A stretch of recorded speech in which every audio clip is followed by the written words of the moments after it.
దైవజనమా, గత మే మాసంలో నేను ఒక ప్రాంతానికి మీటింగ్కి వెళ్ళాను. రెండో రోజు చాలా మహిమకరంగా దేవుడు సభ జరిగించాడు. మూడో రోజు పగటిపూట సంఘంలో వాక్యం చెప్పడానికి వెళ్ళాను. ఆ వాక్యం చెప్పడానికి వెళ్తే దైవజనుడు దుఃఖముఖంతో ఉన్నాడు, ఏడుస్తూ ఉన్నాడు. ఏంటయ్యా, ఏమైందయ్యా అన్నాను. ఇదిగో ఈ 3 రోజులు మీటింగ్స్ జరుగుతున్నాయి కదయ్యా, ఈ మీటింగ్స్ నిమిత్తం సుమారుగా 20 రోజుల నుంచి యవన బిడ్డలు ఎంతో కష్టపడ్డారు. ఆ పిల్లలను చూసి నేను అనుకున్నా, ఎంత మంచి యవన బిడ్డలను దేవుడు మాకు ఇచ్చాడో కదా.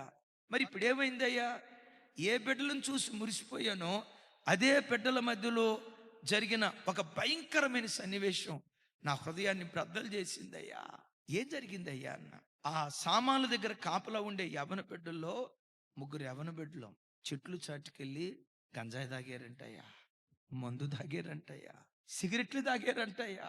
ఆ స్థలం మాకు లీజుకిచ్చిన చర్చి వాళ్ళు చూసి, ఎవర్రా ఈ పిల్లలు, స్టేజ్ మీద కోయిరుగా నిలవబడి ఏ యవన బిడ్డలు పాటలు పాడారో, 20 రోజులు బట్టి ఏ యవన బిడ్డలు పగలనక రాత్రనక మందిరంలో పరిచర్య చేశారో, మందిరంలో పరిచర్య చేసిన యవన బిడ్డలు గంజాయి తాగుతున్నారయ్యా.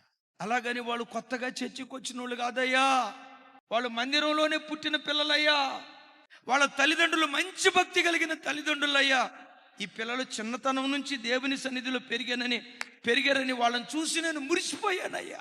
ఎంత భ్రష్టులైపోయారన్న సంగతి నాకు తెలియదయ్యా.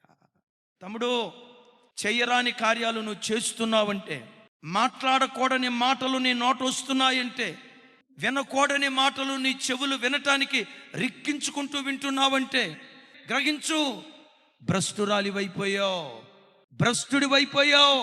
భ్రష్టత్వం నేను పరిపాలన చేస్తుంది, జాగ్రత్త.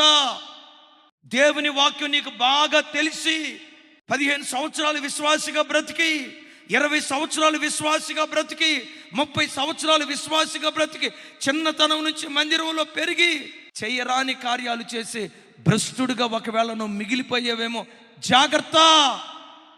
ఈరోజు వాక్యం వింటున్న యవన బిడ్డలారా, అయితే మీతో ఒక మాట, దేవుడు కోరుకుంది మీ పరిచర్యను కాదు, మొదట మిమ్మను కోరుకున్నాడు ఆయన. నేను మందిరానికి వెళ్తున్నాను, పరిచర్య చేస్తున్నాను, నీ పరిచర్య కాదు, దేవునికి అవసరం లేదు. నేను కుర్చీలేస్తున్నాను మందిరంలో, నువ్వు పవిత్రత లేకుండా కుర్చీలేసిన, నీకంటూ ఒక ప్రార్థనా జీవితం లేకుండా నువ్వు లైవ్ దగ్గర కూర్చున్నా, కెమెరామెన్గా ఉన్నా, సౌండ్ సిస్టమ్ ఆపరేట్ చేస్తున్నా, నీ బ్రతుకు సరిగ్గా లేకుండా నువ్వు భ్రష్ట స్థితిలో ఉండి ఈ పరిచర్య చేస్తే, నేనంట ఇదంతా బూడిదలో పోసిన పన్నీరు అన్న సంగతి గ్రహించు. దేవుడు నీ పరిచర్యను కాదు కోరుకుంది, మొదట నిన్ను కోరుకుంటున్నాడు ఆయన. మొదట నిన్ను కోరుకున్న తర్వాత నీ పరిచర్య కోరుకుంటూ ఉన్నాడు.